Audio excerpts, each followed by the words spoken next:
간호사님, 빨리 301호로 와보세요. 눈을 떠서요. 손가락을 움직여요. 만약 내일 아침 눈을 뜨지 못하게 된다면 당신 곁에 남아있을 사람이 누구일 것 같으세요? 오늘 제가 들려드릴 이야기의 주인공은 얼마나 허무하게 무너질 수 있는지를 온몸으로 겪은 사람이에요. 그는 62세에 갑자기 쓰러졌어요. 의식을 잃었어요. 말도 못하고 움직이지도 못하고 그냥 숨만 쉬면서 누워 있었어요. 그 긴 시간 동안 30년을 함께 산 아내는 점점 발길이 끊어졌어요. 그리고 전혀 예상하지 못한 사람이 매일 그의 곁에 있었어요. 손을 닦아주고, 이야기를 들려주고, 손을 꼭 잡아주던 사람. 아무 조건 없이. 그 사람이 누군지 지금부터 천천히 들어보세요. 2022년 4월 30일 밤 11시 47분. 경기도 수원시의 한 아파트. 15층 102호. 이강산 62세. 건설회사 차장. 25년 근속. 그날도 그는 평범한 밤을 보내고 있었어요. 퇴근해서 밥 먹고 TV 조금 보고 씻으러 화장실로 들어갔어요. 그런데 화장실 문을 닫은 지 5분도 채 안 됐을 때였어요. 쿵. 거실에서 TV를 보던 아내 최미숙 59세. 그 소리에 고개를 들었어요. 처음엔 뭔가 물건이 떨어진 줄 알았어요. 그런데 그 다음에 아무 소리도 안 나는 거예요. 물소리도 없고 발소리도 없고. 그 이상한 침묵이 뭔가 이상하다고 느끼게 만들었어요. 최미숙이 천천히 일어나서 화장실 문 앞에 섰어요. 여보. 대답이 없어요. 여보. 문을 밀었어요. 이강산이 욕실 타일 바닥에 쓰러져 있었어요. 오른손이 세면대 방향으로 뻗어 있었어요. 잡으려다가 못 잡은 것처럼. 눈은 반쯤 감겨 있었어요. 입술이 조금 벌어져 있었어요. 숨은 쉬고 있었어요. 하지만 불러도 흔들어도 아무 반응이 없었어요. 최미숙은 비명을 질렀어요. 119. 앰뷸런스. 새벽 응급실. 형광등빛 아래서 의사들이 뛰어다니고 기계가 삐삐 소리를 내고 링거가 팔에 꽂히고 새벽 2시 담당 의사가 보호자 대기실로 나왔어요. 지친 얼굴로. 천천히. 그리고 말했어요. 뇌간경색입니다. 광범위하게 왔어요. 현재 자발 호흡은 하고 있지만 의식이 없는 상태예요. 최미숙이 물었어요. 언제 깨어나요? 의사가 잠깐 말을 멈췄어요. 그건 장담드리기가 어렵습니다. 몇 달이 걸릴 수도 있고 몇 년이 될 수도 있어요. 혹은 말을 잇지 않았어요. 혹은 영영 못 깨어날 수도 있다는 말을 의사는 끝내 입 밖에 내지 않았어요. 최미숙은 중환자실 유리창 앞에 섰어요. 남편이 누워 있었어요. 코에 산소 튜브, 팔에 링거줄, 가슴에 심전도 패드. 기계가 규칙적으로 삐, 삐, 삐 소리를 냈어요. 살아있다는 증거였어요. 최미숙은 유리창에 손을 댔어요. 그리고 처음으로 소리 없이 울었어요. 이강산과 최미숙은 1993년에 결혼했어요. 올해로 결혼 29년 차였어요. 두 사람의 만남은 지인 소개였어요. 당시 이강산은 건설 현장에서 막 사무직으로 전환한 29세 청년이었고 최미숙은 은행 창고에서 일하던 26세 여성이었어요. 처음엔 잘 맞는 것 같았어요. 성실하고 묵직한 남자. 야무지고 현실적인 여자. 결혼하고 아들 준혁이 태어났어요. 몇 년 후 딸 하은이도 태어났어요. 그때는 그래도 행복했어요. 아이들이 크면서 웃는 일도 있었고 가족여행도 가끔 갔어요. 그런데 언제부터인가 두 사람은 조금씩 멀어졌어요. 이강산은 일이 바빴어요. 아침 일찍 나가고 늦게 들어왔어요. 주말에도 현장에 나가는 일이 많았어요. 회식이 잦았어요. 가족 행사보다 회사 행사가 우선이었어요. 최미숙은 그 모든 것을 혼자 감당했어요. 아이들 학교 문제, 병원 문제, 집안일, 이웃관계. 남편에게 뭔가 물어보면 돌아오는 대답은 늘 짧았어요. 알아서 해. 당신이 더 잘 알잖아. 나 피곤해. 그 말들이 쌓이고 쌓였어요. 아이들이 크고 독립하면서 집에는 두 사람만 남았어요. 그리고 그때서야 두 사람은 알았어요. 아이들이 없으니까 이야기할 거리가 없다는 것을. 30년을 같은 집에서 살았지만 두 사람은 서로를 잘 알지 못했어요. 같이 밥을 먹어도 TV를 보며 먹었어요. 같이 잠자리에 들어도 각자 휴대폰을 봤어요.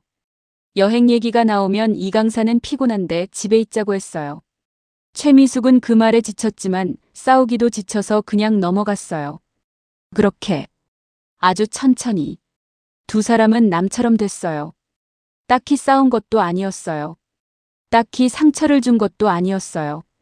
그냥 조금씩 물이 식듯이 식어버렸어요. 그리고 이강산이 쓰러졌어요. 중환자실에서 열흘을 보낸 후 이강산은 일반 병동으로 옮겼어요. 의식은 여전히 없었지만 상태가 조금 안정됐어요. 담당 의사가 말했어요. 장기 입원이 될 가능성이 높아요. 요양병원 입원을 권고드립니다. 그렇게 이강사는 수원시에 있는 하나요양병원 301호에 입원하게 됐어요. 4인실, 창가자리. 최미숙이 창가자리를 특별히 부탁했어요. 의식이 없더라도 햇빛이라도 받았으면 해서. 창문 밖으로는 병원 뒤편 작은 공원이 내려다 보였어요. 벚나무 한 그루가 있었어요. 이강산이 입원했을 때 그 나무는 꽃이 한창이었어요. 하얗고 분홍빛이 섞인 꽃들이 가득했어요. 이강산은 그것을 보지 못했어요. 그는 눈을 감은 채로 숨만 쉬면서 그냥 누워 있었어요. 처음 2주 동안 최미숙은 매일 병원에 왔어요. 면회 시간에 맞춰 오전 10시에 도착해서 오후 5시까지 있었어요. 남편 손을 잡았어요. 말을 걸었어요. 여보, 나왔어요. 오늘 날씨 좋더라고요. 당신이 좋아하는 맑은 날이에요. 얼른 깨어나야 해요. 애들이 걱정하고 있어요. 이강사는 대답이 없었어요. 당연히 없을 수밖에 없었어요. 그래도 최미숙은 말을 걸었어요. 처음에는 입원한 지 한 달이 됐을 때 병원 사회복지사가 최미숙에게 간병인 연결을 제안했어요. 24시간 보호자가 상주하기는 현실적으로 힘드시잖아요. 전문 간병인을 쓰시는 게 어떨까요? 최미숙은 잠깐 망설였어요. 남편을 남에게 맡긴다는 게 죄스러웠어요. 하지만 그 죄스러움보다 더 솔직한 감정이 있었어요. 매일 이 병원에 오는 게, 매일 대답 없는 남편 곁에 앉아 있는 게 그녀를 조금씩 갉아먹고 있었거든요. 한번 만나볼게요. 그렇게 해서 박순자가 301호에 들어왔어요. 박순자 55세. 충청남도 홍성 출신. 두 아이를 키우고 이혼한 후 서울 근교 작은 고시원에서 살면서 간병 일을 한 지 7년째. 처음 이 일을 시작했을 때 주변에서 말렸어요. 그 일이 얼마나 힘든 줄 알아? 냄새도 나고 몸도 힘들고 알아주지도 않는 일이잖아. 박순자는 고개를 끄덕이면서도 속으로 생각했어요. 나는 이 일이 좋아. 왜인지 설명하기 어려웠어요.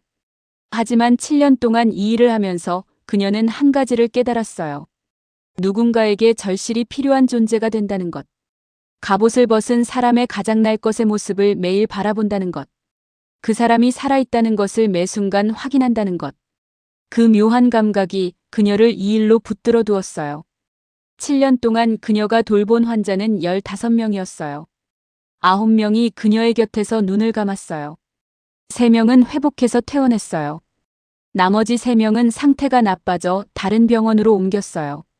이강사는 16번째였어요. 박순자가 처음 301호에 들어선 날. 눈을 감고 있었지만 생각보다 반듯한 얼굴이었어요. 살이 많이 빠져서 광대뼈가 도드라졌고 피부는 창백했어요. 입술은 갈라져 있었어요. 하지만 이마의 선이 뚜렷했고 눈썹이 짙었어요. 박순자의 머릿속에 딱 한 가지 생각이 들었어요. 아직 충분히 살아있구나. 그녀는 가방을 내려놓고 손을 씻고 장갑을 꼈어요. 그리고 침대 옆에 앉아서 이강산의 손을 살펴보았어요. 손마디가 굵었어요. 손바닥에 굳은 살이 박여 있었어요. 건설 현장 일을 오래 한 사람의 손이었어요. 이강산 씨, 저는 박순자예요. 오늘부터 곁에서 돌봐드릴 거예요. 잘 부탁드려요. 이강산은 대답이 없었어요. 박순자는 개의치 않았어요. 그녀는 항상 처음부터 환자에게 말을 걸었어요. 들리지 않더라도, 느끼지 못하더라도, 사람은 의식이 없어도 어딘가에선 듣는다고 생각해. 아니, 그렇게 믿어야 내가 이 일을 제대로 할 수 있어. 그녀는 따뜻한 물수건을 만들었어요. 이마에서 뺨으로, 뺨에서 턱으로. 천천히, 꼼꼼하게 닦아드렸어요. 오늘 날씨가 참 좋아요, 이강산 씨. 창문으로 햇빛이 들어오네요. 느껴지세요? 따뜻하죠? 팔을 들어 올려 관절 운동을 시켰어요. 굳지 않도록. 혈액이 돌도록. 팔이 조금 굳었네요. 매일 운동시켜드릴게요. 나중에 일어나셔서 팔 못 쓰면 안 되잖아요. 나중에 일어나셔서. 그 말을 당연한 듯 입에 담는 박순자의 목소리에는 근거 없는 낙관이 아니라 오랫동안 이 일을 해온 사람 특유의 따뜻한 확신이 담겨 있었어요. 한 달이 지났어요. 최미숙의 방문 횟수가 주 5일에서 주 3일로 줄었어요. 2달이 지났어요. 주 3일에서 주 1일로. 3달이 지났어요. 2주에 한 번. 병원 복도 간호사들 사이에서도 그것이 눈에 띄기 시작했어요. 수간호사 김현주가 박순자에게 조심스럽게 물었어요. 보호자분이 요즘 잘 안 오시네요. 박순자는 아무 말도 하지 않았어요. 이미 느끼고 있었거든요. 최미숙이 오는 날, 그녀는 이강산의 손을 잠깐 잡았다가 놓았어요. 전처럼 말을 걸지 않았어요. 병원 관계자들과 짧게 이야기하고 수납 처리를 확인하고 나갔어요. 점점 그 시간이 짧아졌어요. 10분에서 5분으로, 5분에서 3분으로. 어느 날은 병실에 들어왔다가 3분 만에 나갔어요. 그날 박순자는 이강산의 곁에 앉아서 오랫동안 그의 얼굴을 바라보았어요. 당신은 아는 거예요, 이강산 씨. 그 생각이 마음속을 스쳤어요. 박순자는 고개를 저었어요. 내가 무슨 생각을 하는 거야? 어느 날 오후 최미숙이 병원 복도 창가에 서서 아래를 내려다보며 말했어요. 박순자는 옆에 서 있었어요. 우리가 결혼한 지 30년이 넘었어요. 최미숙의 목소리가 건조했어요. 30년 동안 솔직히 말하면 행복한 적이 몇 번이나 됐는지 모르겠어요. 남편이 나쁜 사람은 아니에요. 나쁜 사람은 아닌데. 그녀의 목소리가 잠깐 끊겼어요. 그냥 우리가 너무 오래 남처럼 살았어요. 같은 집에 있어도 남처럼. 식사를 같이 해도 남처럼. 언제부터인지도 모르게. 어느 날 갑자기 그렇게 된 게 아니라 아주 천천히 조금씩 그렇게 됐거든요. 박순자는 듣고만 있었어요. 그런데 이렇게 누워 계시니까 이제 어떻게 해야 할지 모르겠어요. 간병비는 내야 하고 생활비도 혼자 벌어야 하고 애들 뒷바라지도 해야 하고. 그리고 무엇보다 최미숙이 잠깐 입을 다물었어요. 저도 살아야 하잖아요. 저도 살아야 한다. 그 말이 박순자의 가슴에 깊이 박혔어요. 맞는 말이었어요. 당연한 말이었어요. 하지만 301호에 누워있는 사람도 아직 살아 있었어요. 그 무렵 최미숙의 생활에 변화가 생겼어요. 오랫동안 다닌 동네 요가 학원 친구들과 어울리기 시작했어요. 강원도 여행을 다녀왔어요. 제주도 여행을 계획했어요. 그리고 그 무리 중에 박상철이라는 61세 남자가 있었어요.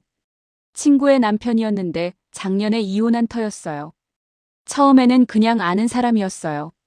하지만 어느 날 카카오톡 메시지가 왔어요. 저번에 말씀하신 강릉 카페 제가 찾아봤는데 정말 예쁘더라고요. 혹시 같이 한번 가실 생각 없으세요? 최미숙은 오래 생각했어요. 그리고 답장을 보냈어요. 좋아요. 그것이 죄인지 아닌지 최미숙은 판단하지 않으려고 했어요. 남편은 살아있었지만 돌아온다는 보장이 없었어요. 그녀는 지금 59이었어요. 앞으로의 삶을 무기한의 기다림으로만 채울 수는 없었어요. 저도 살아야 한다. 그 말이 다시 머릿속에 떠올랐어요. 여름이 왔어요. 병원 복도 창문으로 뜨거운 햇살이 쏟아졌어요. 301호는 창가라 직사광선이 들었어요. 박순자는 커튼을 반쯤 내려서 빛을 조절했어요. 오늘 엄청 덥네요, 이강산 씨. 밖에 나가면 찜통 같을 거예요. 우리 여기 있는 게 낫겠다. 혼자 말하고 혼자 웃었어요. 하루에도 몇 번씩 몸 위치를 바꿔드렸어요. 욕창 예방을 위해. 닦아드리고 로션을 발라드리고 관절 운동을 시켜드렸어요.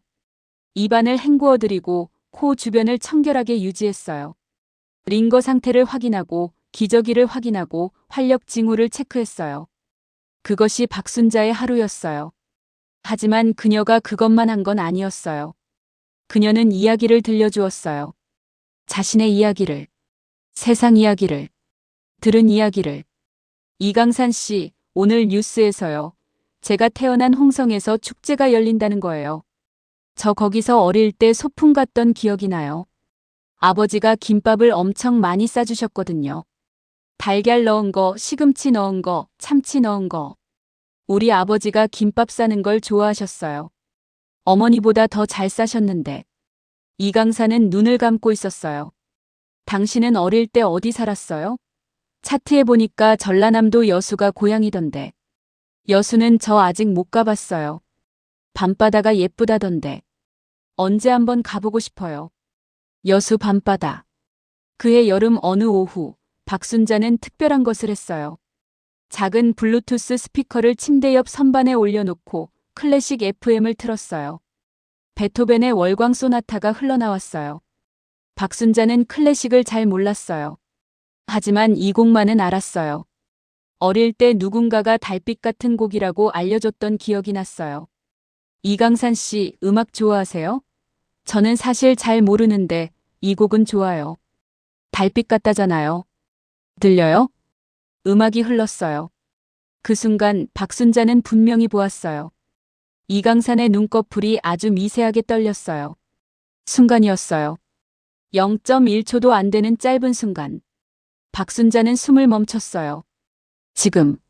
지금 떨렸어. 그녀는 천천히 손을 들어 이강산의 손을 잡았어요. 이강산 씨, 들려요? 들리면 손이라도 한번 움직여봐요. 아무 반응도 없었어요.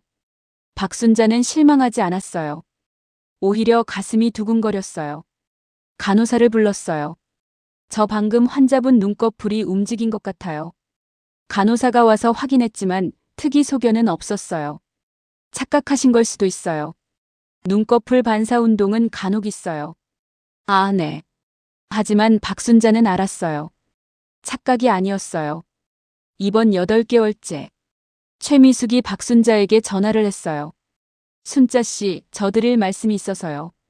남편이 그 상태로 계속 있을 것 같은데 저도 이제 제 앞가림을 해야 할 것 같아요. 간병비도 많이 나가고 있고. 혹시 좀 더 저렴한 요양시설로 옮기는 게 어떨지. 박순자가 조용히 말했어요. 그건 보호자분이 결정하실 일이에요. 그리고 또 간병인을 제가 더 이상 쓰기가 어려울 것 같아요. 비용이 너무 부담이 돼서요. 이 말이 박순자를 멈추게 했어요. 간병인이 없다는 건 이강산이 그냥 병원 시스템에만 맡겨진다는 뜻이었어요. 주기적으로 간호사들이 체크하겠지만 그것은 달랐어요.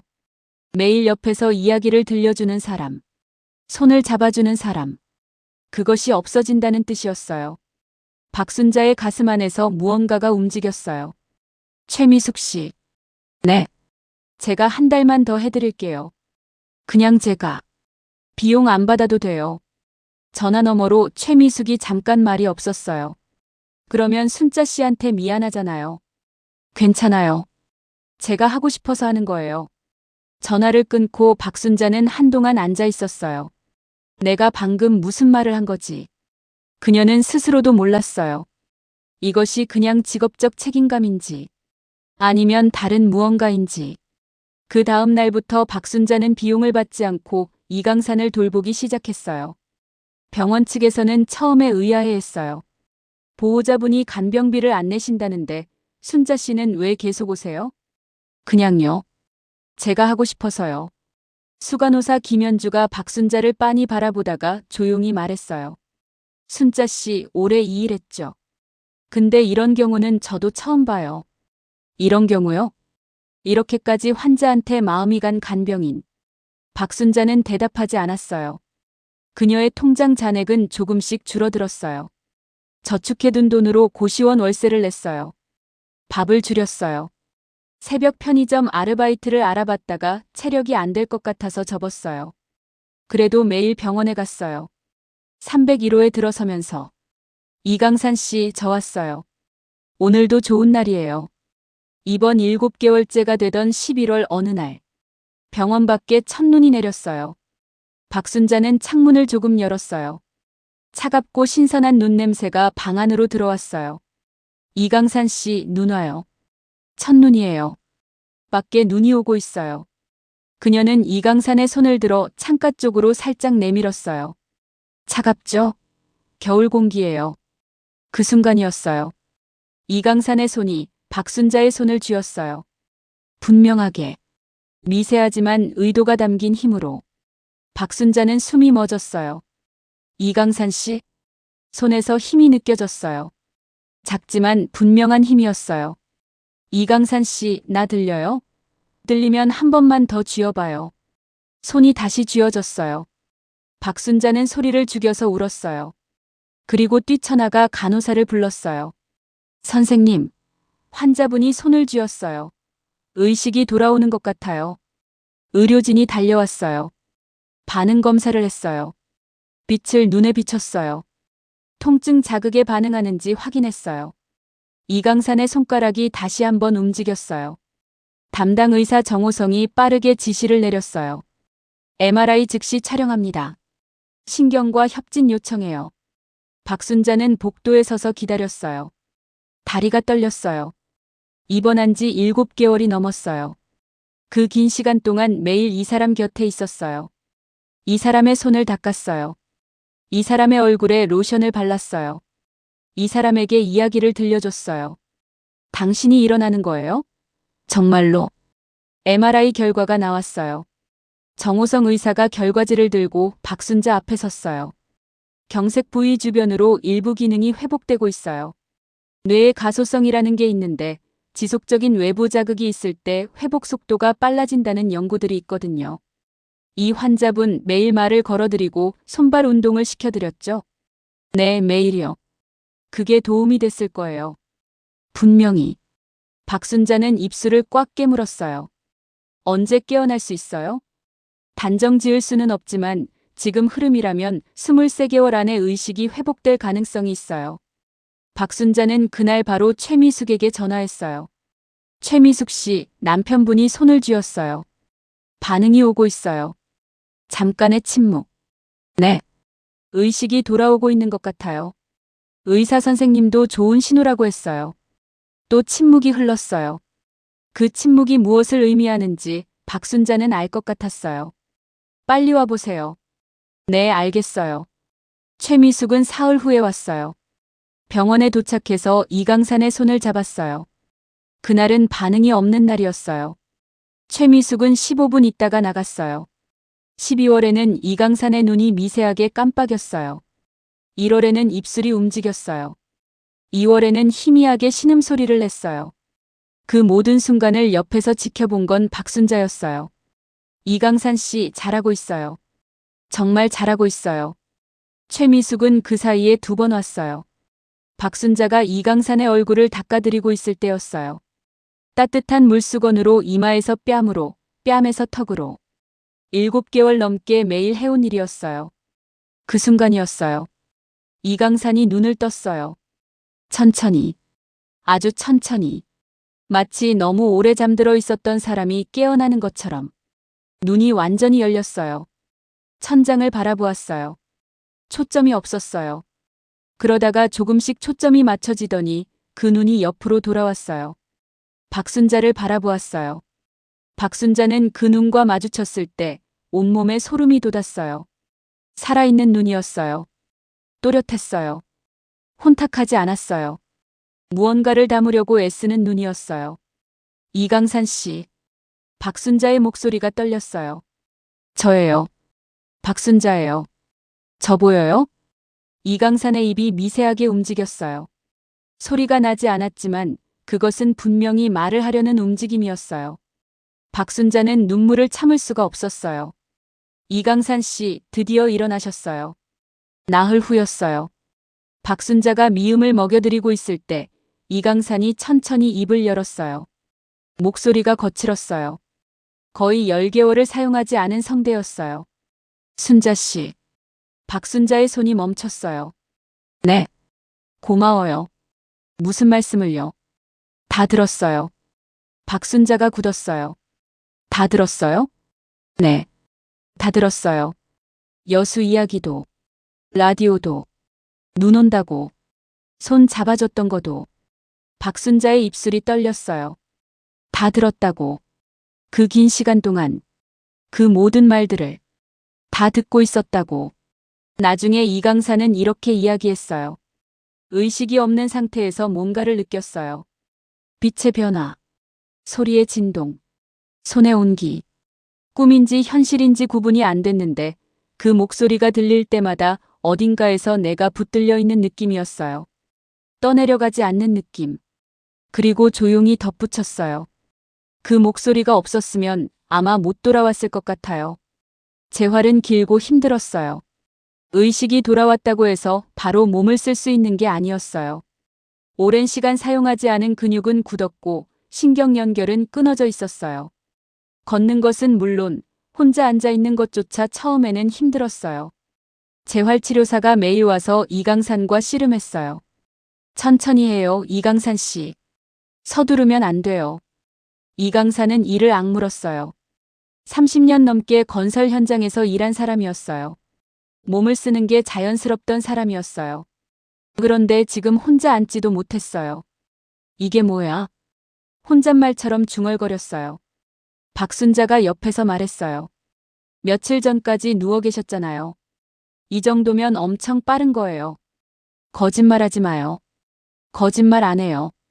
이강산 씨, 저 원래 거짓말 못해요. 이강산이 박순자를 바라보았어요. 그리고 처음으로 희미하게 웃었어요. 그 웃음을 박순자는 오래 기억했어요. 재활이 한 달을 넘기면서 이강산은 제법 혼자 앉을 수 있게 됐어요. 어느 오후 그가 박순자에게 물었어요. 박순자 씨는 왜 이 일을 해요? 박순자가 잠깐 멈추었어요. 직업이니까요. 직업이면 돈을 받아야죠. 한동안 비용도 안 받았다고 들었어요. 박순자가 조용해졌어요. 이강산이 복도 창밖을 바라보며 말했어요. 나는 평생 남한테 신세진 기억이 없어요. 내 힘으로 다 했다고 생각했는데 막상 아무것도 못할 때 옆에 있어준 사람이 아내가 아니라 박순자 씨였네요. 그 말이 담담하게 흘렀어요. 그게 서운한 게 아니에요. 그냥 사실이 그렇다는 거예요. 인생이라는 게 내가 생각한 것과 많이 달랐구나 싶어서. 두 사람은 한동안 같은 창밖을 바라보았어요. 아무 말 없이. 이강산이 의식을 되찾고 3주 후 최미숙이 병원에 왔어요. 이강산이 침대에 반쯤 앉아 있을 때 최미숙이 병실 문을 열고 들어왔어요. 두 사람의 눈이 마주쳤어요. 여보. 최미숙의 목소리가 흔들렸어요. 이강산이 그녀를 바라보았어요. 왔어요. 딱 두 마디. 그것이 전부였어요. 30년 부부가 나눈 대화가 딱 두 마디였어요. 박순자는 자리를 피해 복도로 나왔어요. 잠시 후 최미숙이 복도로 나왔을 때 그녀가 먼저 말했어요. 순자 씨 덕분이에요. 나는 제대로 못했는데. 보호자분도 힘드셨을 거예요. 아니요. 최미숙이 고개를 저었어요. 솔직히 말하면 나는 내 삶을 살고 있었어요. 남편이 태어나면 저는 함께할 수 없을 것 같아요. 그 말이 복도의 공기 속에 흩어졌어요. 재활이 2달째 되던 4월이었어요. 이강사는 이제 지팡이를 짚고 혼자 걸을 수 있었어요. 그날 두 사람은 처음으로 병원 뒤편 공원을 함께 걸었어요. 벚꽃이 피어 있었어요. 1년 전 이강산이 입원하던 날 피었다가 일주일 만에 진 그 나무였어요. 이강산이 발을 멈추었어요. 작년에 이게 폈었겠네요. 네. 당신 입원하시던 날 활짝 폈다가 일주일 만에 다 졌어요. 그걸 순자 씨가 나한테 이야기해줬었죠? 네. 이강산이 하늘을 올려다보았어요. 꽃잎이 바람에 날렸어요. 그때 들었어요. 잘 기억나요. 꽃이 졌다고. 근데 내년에 또 핀다고. 기다려봐야 한다고. 박순자는 자신이 그 말을 했었는지 기억이 났어요. 어느 늦봄 오후 꽃이 다 지고 푸른 잎만 남은 나무를 바라보며 혼자 했던 말이었어요. 지금은 졌지만 내년에 또 핀다고. 이강산 씨, 그때는 꼭 같이 보자고. 그것을 이강산이 들었어요. 같이 보고 있네요. 박순자의 눈에 눈물이 고였어요. 네. 이강산이 천천히 박순자를 바라보았어요. 박순자 씨, 나 퇴원하고 나서도 곁에 있어줄 수 있어요? 박순자는 아무 말도 하지 못했어요. 미숙이는 우리 끝냈다고 했어요. 나도 그러자고 했어요. 오래됐지만 그게 맞는 것 같아서. 그게 맞는 건지 제가 판단할 수 없어요. 판단 안 해도 돼요. 그냥 내가 물어보는 거니까. 벚꽃이 또 한 줌 날렸어요. 나는 박순자 씨가 좋아요. 아무것도 없을 때, 아무것도 못할 때 곁에 있어줬던 사람이니까. 그게 사람이 사람한테 할 수 있는 가장 큰 거 아닌가요? 박순자가 입술을 꽉 물었어요. 천천히 생각해봐도 돼요. 나 이제 어디 빨리 가지는 않을 것 같으니까. 그 말에 박순자가 눈물을 쏟으며 웃었어요. 이강산이 퇴원하는 날이었어요. 혼자 걸을 수 있게 됐고 기본적인 일상생활이 가능해졌어요.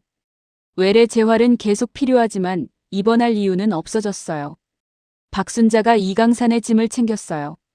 작은 가방 하나였어요. 1년 가까이 병원에 있었지만 짐이랄 게 없었어요. 옷 몇 벌, 세면도구, 그리고 박순자가 가져다 놓은 작은 블루투스 스피커. 이거 가져가세요. 이건 순자 씨 거잖아요. 드리는 거예요. 이강산이 스피커를 손에 들었어요. 이걸로 라디오 들었지요? 네. 월광 소나타도 이걸로 들으셨어요. 이강산이 스피커를 한동안 들여다보았어요. 고맙네요, 이 작은 게. 301호를 나서면서 이강산이 뒤를 돌아보았어요. 창가 침대, 작은 선반, 벽에 얼룩. 1년 가까이 있던 공간이었어요. 그는 오래 바라보다가 고개를 끄덕이고 돌아섰어요. 퇴원 한 달 후, 이강산이 전화를 했어요. 외래 재활 끝나고 커피 한잔 할 수 있어요? 수원역 근처 카페에서 두 사람이 처음으로 마주 앉았어요. 어색했어요. 병원에서는 간병인과 환자였는데 여기서는 그게 아니었어요. 이강산이 먼저 말했어요. 어색하죠? 네, 좀. 나도요. 잠깐의 침묵. 그래도 마주 앉으니까 좋네요. 박순자가 커피잔을 내려다보며 말했어요. 저는 이런 관계가 맞는 건지 모르겠어요. 저는 그분을 간병했던 사람이고 그분은 막 이혼하신 상태고. 이강산이 말했어요. 박순자 씨, 나는 복잡하게 생각 안 해요. 나한테 가장 힘든 시간에 가장 곁에 있어준 사람이 박순자 씨예요. 그거면 충분한 거 아닌가요? 박순자가 그를 바라보았어요. 내가 지금 65kg짜리 짐이에요. 재활도 해야 하고 몸도 완전하지 않고. 근데 솔직히 말하면 박순자 씨 손잡고 걷고 싶어요. 여수 가고 싶어요. 밤바다 같이 보고 싶어요. 박순자는 오래 그를 바라보다가 천천히 입을 열었어요. 저도 여수 밤바다 보고 싶었어요. 이강산이 웃었어요. 박순자도 웃었어요. 창밖으로 5월의 햇살이 쏟아지고 있었어요. 두 사람은 여수에 갔어요. 이강산의 고향이었어요. 오동도 앞 바닷가. 저녁 7시 해가 막 지고 남은 노을이 수평선을 붉게 물들이고 있었어요.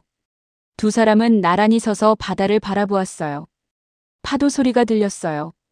바람이 불었어요. 이강산이 박순자의 손을 잡았어요. 박순자가 그 손을 꼭 쥐었어요. 1년 전 첫눈이 내리던 날 301호 창가에서 처음으로 그 손이 그녀의 손을 쥐었을 때처럼. 예쁘죠? 이강산이 물었어요. 네. 박순자가 말했어요. 생각했던 것보다 훨씬 예쁘네요. 그녀는 바다를 보며 말했지만 이강산은 그녀를 보고 있었어요. 나 여기 어릴 때 자주 왔어요. 학교 끝나고 혼자 와서 그냥 앉아 있었어요. 그때는 빨리 여기서 나가고 싶었는데. 지금은요? 이강산이 바다를 바라보았어요. 지금은 돌아오고 싶었어요. 이 바다 앞에. 이렇게. 그가 박순자를 바라보았어요. 박순자 씨랑 같이. 박순자의 눈에 눈물이 고였어요. 그녀는 고개를 돌려 바다를 바라보며 눈물을 감췄어요. 파도가 밀려왔다 물러갔어요. 그리고 다시 밀려왔어요. 여수에서 돌아온 후 두 사람은 천천히 새로운 일상을 만들어갔어요. 이강산은 외래 재활을 계속하면서 몸을 회복시켰어요. 처음에는 지팡이가 필요했지만 반년이 지나자 혼자 걸을 수 있게 됐어요. 박순자는 간병 일을 계속했어요. 그것이 그녀가 잘하는 일이었고 좋아하는 일이었으니까요. 두 사람은 주말마다 함께 밥을 먹었어요. 이강산이 직접 요리를 배우기 시작했어요. 처음에는 계란 프라이도 힘들었지만 서서히 늘었어요. 박순자가 웃으며 말했어요. 요리 솜씨가 늘었는데요. 당신이 오면 해주고 싶어서. 그 말에 박순자가 아무 대답도 못하고 그냥 웃었어요. 겨울이 됐어요. 두 사람은 나란히 앉아서 첫눈이 내리는 것을 바라보았어요. 이강산이 말했어요. 작년 이맘때 당신이 내 손을 창가로 데려갔잖아요. 차갑죠? 겨울 공기예요 하면서. 기억해요? 그게 제일 선명해요. 그 차가운 공기 느낌이. 박순자가 조용히 웃었어요. 그때 얼마나 놀랐는지 몰라요. 손이 쥐어졌을 때. 나는 그때 이미 알고 있었어요. 뭘요? 이강산이 박순자를 바라보았어요. 이 사람이다 하고. 눈이 내렸어요. 창밖으로 조용히 하얗게.